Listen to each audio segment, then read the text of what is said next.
혹시 지금 컨설팅을 받으셔서 지분 정리 준비하고 계셨다면 기존에 받아두신 설계안 처음부터 다시 계산하셔야 될 겁니다. 결국 2000년대 초에 창업하신 지금 60대 초반 대표님들 아마 대거 빠지시게 될 거예요.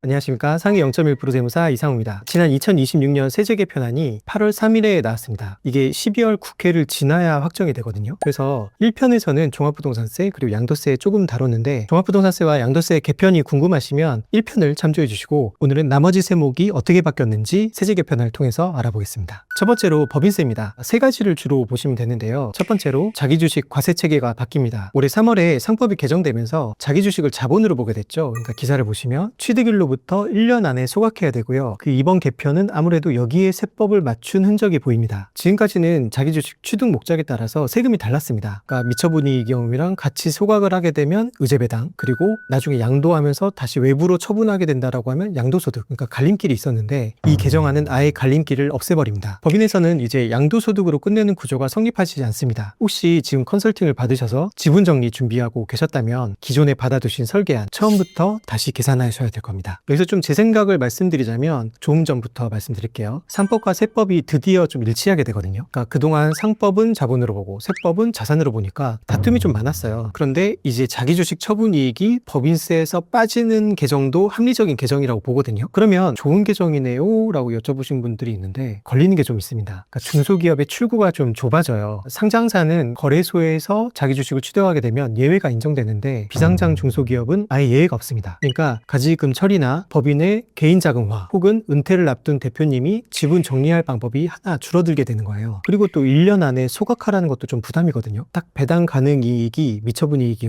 회사의 돈이 딱 소각하는 시점에 마련돼 있어야 되니까요. 두 번째로 가압상속공제가 완전히 새로 설계가 됩니다. 이 한도부터 보시면 지금은 경영기간에 따라서 300억 공제, 400억 공제, 600억 공제거든요. 그런데 개정안은 경영연수 곱하기 20억, 최대 1000억까지예요. 그래서 와, 한도가 400억이나 더 늘었습니까? 여기까지만 들으면 되게 좋은 소식 같거든요. 그런데 조건이 붙습니다. 비상속인 경영기간, 그러니까 돌아가신 분, 그 초대 대표님의 경영기간이 지금은 이제 10년이면 요건을 채우는데 개정안은 그 대표님이 30년 동안 계속 경영기간이 있었어야 되는 거예요. 그리고 경영관리기간에 세무서에서의 사후관리도 지금 현재는 5년인데 앞으로 10년으로 늘어나게 됩니다. 그러니까 결국 합치면 40년짜리 제도가 되는 거예요. 게다가 경영기간이 20년에서 30년 사이면 그 모자란 만큼 사후기간이 더 늘어나게 됩니다. 만약에 25년 경영을 하셨다고 하면 그 후에 세무서 사후관리가 15년이 되는 구조입니다. 여기에 민간심사위원회가 승인한 경우에만 상속세 공제가 되고요. 그리고 업종도 727개로 한정이 됩니다. 마트, 버스택시 운송업, 그리고 주차장업, 창고업, 병원, 약국 같은 경우에는 아예 가압상속공제에서 제외돼 버립니다. 그래서 제 생각을 말씀드리면 한도 1000억이 분명 상징적이거든요. 그러니까 오래된 제조업 가업을 지키겠다는 취지, 저도 동의는 합니다. 그런데 문턱을 못 넘으면 한도가 1000억이든 뭐 1조든 무슨 의미가 있겠습니까? 그래서 저는 이번 개편을 한도를 올린 개편이 아니라 가압상속공제 대상을 줄인 개편이라고 봅니다. 30년을 채우는 법인이 얼마나 되겠습니까? 결국 2000년대 초에 창업하신 지금 60대 초반 대표님들 아마 대거 빠지시게 될 거예요. 그리고 민간심사위원회도 요건만 맞추면 되던 제도가 아예 민간으로 따로 심사를 받아야 상속공제가 통과되는 제도로 바뀌게 되는 거거든요. 저는 세법에서 제일 중요한 게 예측 가능성이라고 생각하거든요. 그 예측 가능성이 약해지게 되는 거예요. 다만 100년 소상공인이나 명문 장수기업으로 지정받으면 이런 다른 업종 요건은 충족한 것으로 보게 되니까 해당되시는 법인들은 좀 어렵지만 미리 좀 준비해 두시면 좋겠습니다. 세 번째로 제3자 사업승계 세제가 새로 생깁니다. 자녀가 아니라 제3자한테 회사를 넘겨도 세제 지원을 해주겠다는 얘긴데요. 그러니까 파는 쪽은 양도소득세 20% 감면, 그리고 사는 쪽은 5년간 소득세, 법인세 10% 감면. 제가 눈여겨본 거는 사는 쪽 요건에서 5년 이상 근무한 임직원이 들어간 대목인데요. 그러니까 후계자 없는 대표님이 같이 일한 직원한테 회사를 넘기는 길이 어느 정도 열렸다고 봅니다. 근데 저는 좀 여기서 좀 이상한 게 그 임직원이 양도소득세랑 소득세 감면한다고 회사를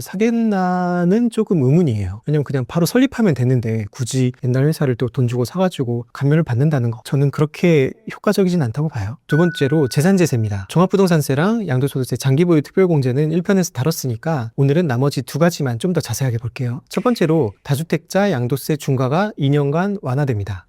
보유세는 올린다면서 양도소득세는 좀 깎아줍니까? 네, 그게 이번 설계입니다. 조정대상 지역 주택을 2년 이상 보유한 다주택자 기준인데요. 지금 현재는 2주택자가 양도하게 되면 기본세율의 20%, 그리고 3주택자가 양도하게 되면 기본세율의 30%가 더 붙어서 양도소득세 중과가 일어나게 되거든요. 그런데 2027년엔 각각 20%, 30%가 아니라 5%, 10%, 2028년에는 10%, 15%, 그리고 2029년에는 다시 20%, 30%로 돌아가게 됩니다. 그러니까 종합부동산세는 올리고 양도소득세는 좀 낮춰서 팔 기회를 2028년까지 주겠다는 얘기입니다. 그리고 이건 놓치시면 안 됩니다. 올해 이미 20%, 30%로 중과로 파신 분들도 계실 거예요. 만약에 이 세법 개정안이 그대로 통과돼서 내년에 퍼센트포인트가 줄어든다면 내년에 경정청구나 이제 소급으로 돌려받을 수 있는지 꼭 확인해 보셔야 됩니다. 제 생각은 정책 목적은 좀 이해가 가거든요. 그러니까 종합부동산세, 보유세를 좀 올리려면 좀 팔문은 좀 열어줘야 되잖아요. 걸리는 건 반복이에요. 1편에서도 얘기 드렸듯이 중과 시행이 2026년 5월 6일이었는데 3개월 만에 또 완화가 됐어요. 이렇게 자주 바뀌면 시장이 안 움직이고 기다리게 되는 거죠. 그러니까 결국 정책 효과가 스스로 좀 깎이는 셈이 돼버립니다. 두 번째로 비사업용 토지세금이 크게 오릅니다. 2028년부터예요. 그러니까 결국 장기보유 특별공제가 배제되고 중과세율이 20%포인트로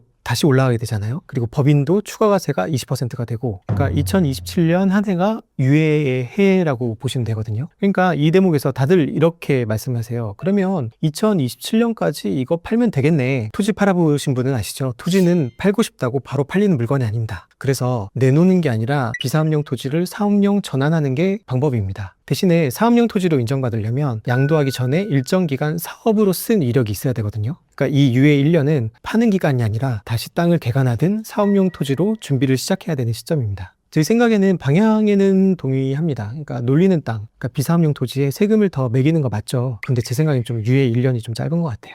세 번째로 종합소득세입니다. 근로자분 그리고 개인사업자분들 다 여기에 해당되거든요. 일단 좋아지는 것부터 가자면 부양가족 소득 요건이 크게 풀립니다.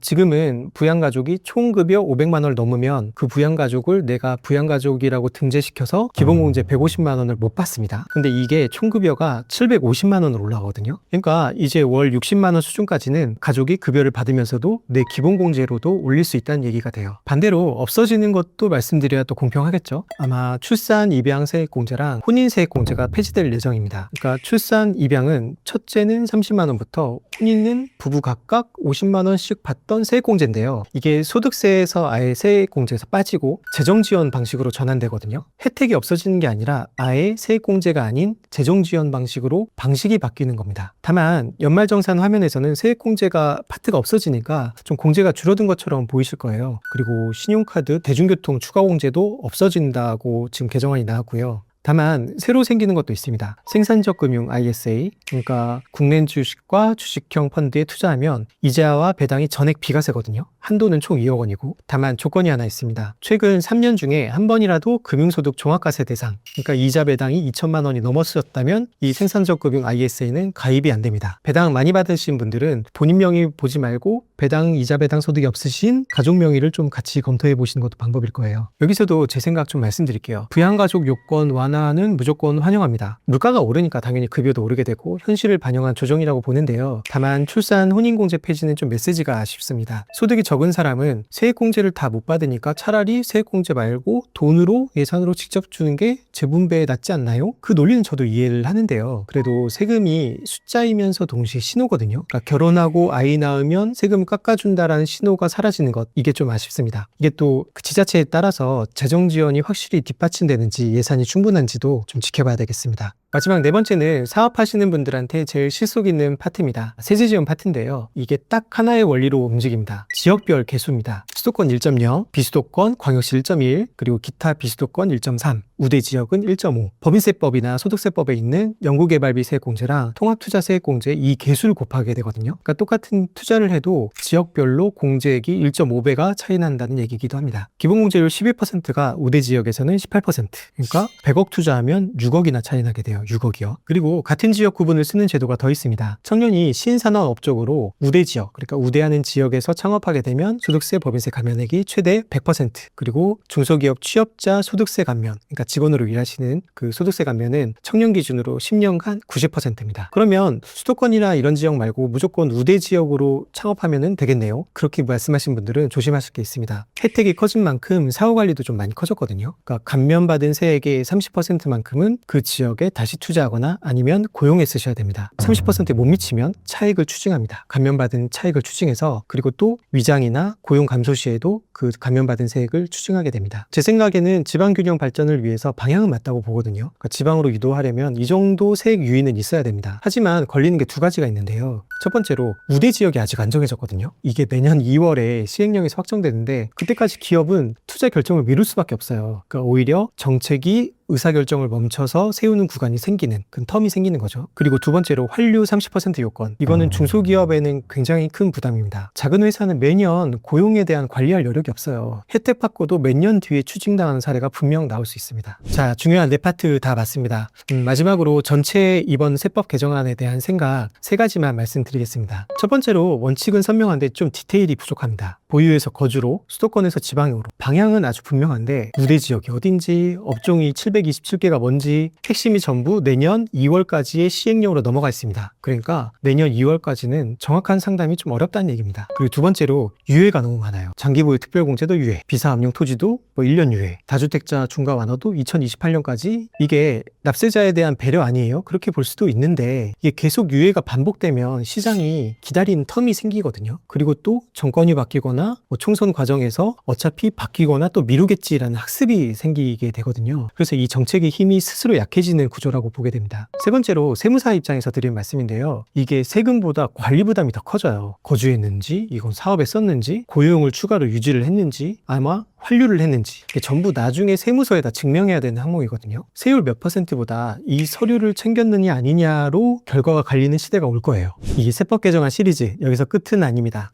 올해 12월 국회를 지나면서 내용이 바뀔 거예요. 매년 그랬거든요. 그래서 내년 1월 혹은 2월에 국회에서 통과 직후에 제가 3편을 올리겠습니다. 뭐가 살아남고 뭐가 바뀌었는지 확정판으로 제가 정리해드리겠습니다. 그리고 오늘 이거 우리 사업장 얘기인데 혹은 우리 집 얘기인데 싶으셨던 게 있다면 12월에는 어떻게 결론이 났는지 꼭 기사를 통해서 확인하셔야 됩니다. 그러니 제 채널을 구독하시고 알림을 켜두시면 그때 바로 알려드리겠습니다. 오늘 말씀드린 의견은 어디까지나 제 판단이에요. 좀 다르게 보실 수도 있는데 아마 그게 더 자연스러운 걸 겁니다. 생각이 다르시면 밑에 있는 댓글로 남겨주시길 바라겠습니다. 오늘 영상도 도움이 되셨다면 구독과 좋아요 부탁드리겠습니다. 지금까지 상위 0.1% 세무사 이상우였습니다. 감사합니다.